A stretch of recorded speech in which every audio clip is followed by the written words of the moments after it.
Our last primary source review video for period 9, we've got one last theme to go through, and that is social structure. So the document that we're going to be looking at today is actually a visual. This is a map of Washington, D.C.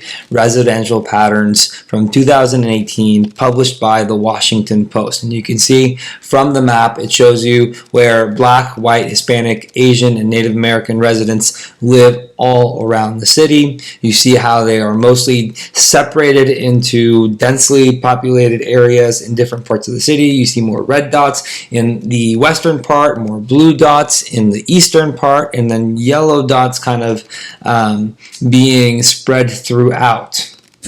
So the theme that we're looking at is social structure. The College Board explains this as the theme that focuses on how and why systems of social organization develop and change, as well as the impact that these systems have on the broader society. So residential patterns, that is certainly a way of social organization, of finding where people live. And the impacts on greater society, you're going to have more segregated schools, you're going to have more segregated neighborhoods. That's how we're going to see this. For the attribution, we're saying the map of Washington, D.C., published by the Washington Post, shows a clear division between where Black, white, and Hispanic residents live, outlining the remnants of segregation in housing. So notice that in my attribution, I'm still crediting the Washington Post, the newspaper, as the creator of the visual. And I'm also starting to give a little bit of a hint of the historical situation analysis that I'm going to give in just a second.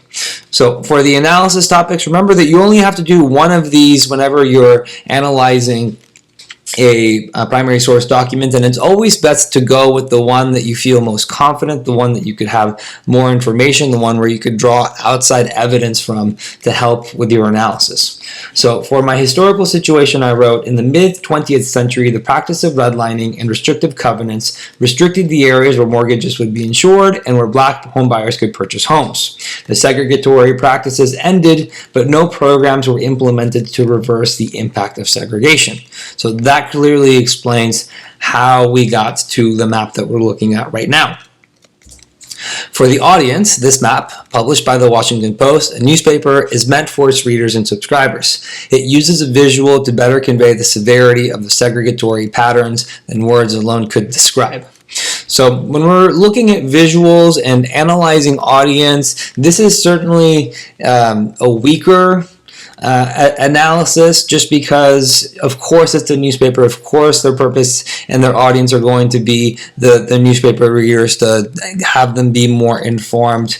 So this is very general analysis, and if I was writing a DBQ on the AP test using this document, the audience analysis topic would not be the first place that I would go to. Certainly the historical situation sounds a lot stronger when you compare these two analyses.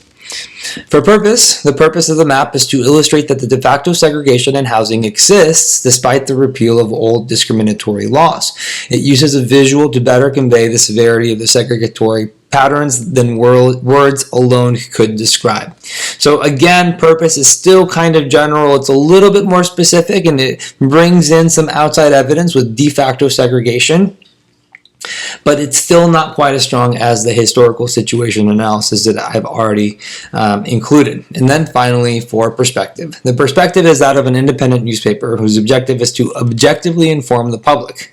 Presenting raw data in the form of these maps allows readers to analyze evidence the article is using to back its claim.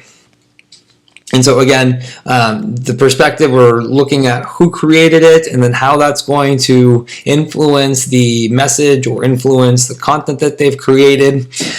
This is certainly okay analysis, but like I said, there's going to be documents that you're given in a DBQ that lend themselves to being analyzed in certain categories. For this one, the historical situation is probably the best way to go.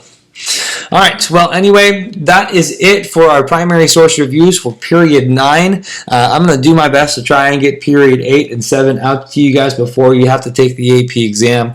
If these reviews have been helpful, please let me know. They do take quite a long time to put together, so I only want to devote that time if it's been helpful to you. All right, thank you, and I hopefully will see you on the next one.